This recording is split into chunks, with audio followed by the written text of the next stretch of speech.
തനു എന്നോട് ഞാൻ പറഞ്ഞിട്ടില്ല ചുമര് വരയ്ക്കരുത് എന്ന് നമുക്ക് അടിയിലിരുന്ന് കിട്ടും കേട്ടോ. നമ്മുടെ പ്രശ്നം എന്താ പ്രശ്നം?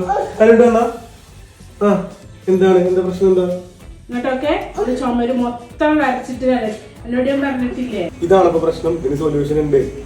അമ്മ ഈ ബുക്കാണല്ലോ. എന്ത് ബുക്ക് അത്? ഇത് ഷോപ്പിന്റെ കമ്പനിയുടെ റീയൂസബിൾ ബുക്കാണ്. ഇതില് അവര് പ്രൊവൈഡ് ചെയ്യുന്ന പേന വെച്ച് എഴുതി കഴിഞ്ഞാല് നമുക്ക് അത് മായിച്ച് വീണ്ടും വീണ്ടും എഴുതാനൊക്കെ പറ്റും. തനുവിന് എഴുതാനുള്ള ബുക്കാണ് കേട്ടോ ഇത്. ഇതാണ് അതിനുള്ള പേന. നമുക്ക് എഴുതി വെക്കാം. അത് നമുക്ക് മായ്ച്ച് എഴുതാല്ലേ?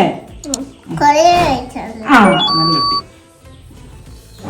മലയാളം, മാത്സ്, ഹിന്ദി, ഇംഗ്ലീഷ് 4 ഭാഷകളിലും നമുക്ക് എഴുതി പഠിക്കാം.